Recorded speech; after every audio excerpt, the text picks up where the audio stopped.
大家好，我是牛奶。本次百类获得全胜的萧炎，不仅将强榜34名的名次彻底坐稳，甚至还略有上升，因为最后那名6星斗灵排名是在第31。而在15连胜的凶悍战绩还在内院传播的时候，再次成为了全院焦点关注的萧炎已经去了天坟炼气塔第6层闭关修炼了。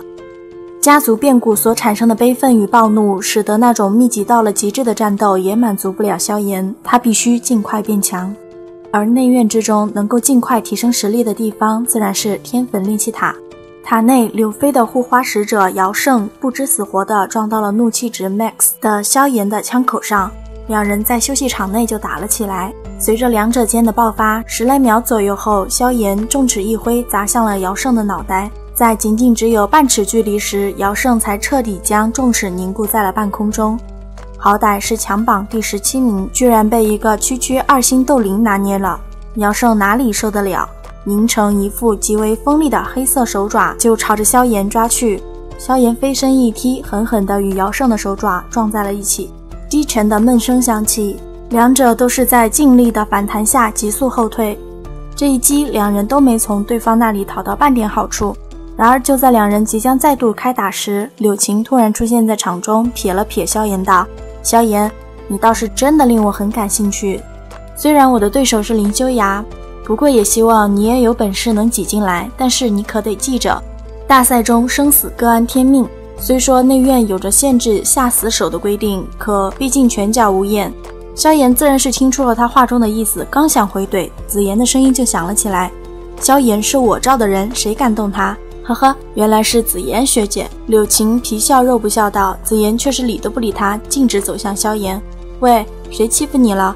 不是给你说有麻烦就找我吗？告诉我，我帮你出气。萧炎哪里会借一个小姑娘的名头来耀武扬威，笑着摇了摇头道：一些小冲突而已，我自己会解决。听得萧炎这话，柳晴顿时松了口气，紫妍却是皱了皱眉头，大眼睛盯着萧炎，用仅有两人听见的声音道：哼，别以为不让我帮忙就可以以后不给我炼制丹丸了。萧炎哭笑不得地摇了摇头道：放心吧，答应你的就不会后悔，只要带着药材来找我便成。说完不忘揉了揉紫妍的小脑袋，这下可把周围的人都惊呆了，不少人都在嘀咕着一巴掌把那家伙打飞吧。然而他们期盼的事情直到萧炎收回手了都没有发生，紫妍只是不爽地摇了摇脑袋，拍了一下萧炎的手臂而已。柳晴看到萧炎和紫妍的关系那么亲密，很识趣的就找借口溜了。围观群众也散开后，紫妍邀请萧炎去他的修炼室修炼，条件是再帮他炼制一些丹丸。这样的好事萧炎当然不会拒绝。就在萧炎塔内闭关将近15天的时候，陨落心炎提前暴动了，塔内所有学员10分钟内立刻离开天坟炼气塔。一道苍老的声响猛地在整座塔内响起，最后回荡在每一个人耳旁，经久不散。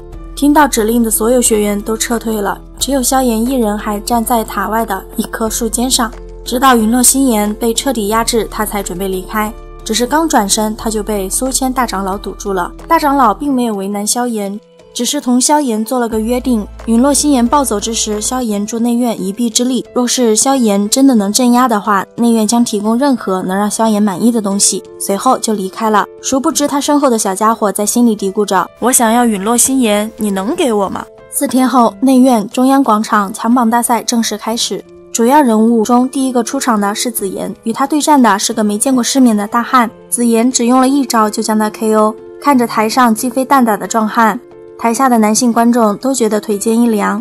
获胜后的紫妍就跑去跟萧炎邀功了，说自己帮萧炎解决掉了一个对他口出狂言的人。身为魔兽的他并没有人类那般多的花花肠子，他总是单纯的认为只有让得萧炎真正欠他什么，他才会一直给自己炼制丹丸。随后紫妍还嘟囔道：放心吧，有我罩着你，肯定让你金钱石，谁敢抢你的位置我就直接把他打得半死。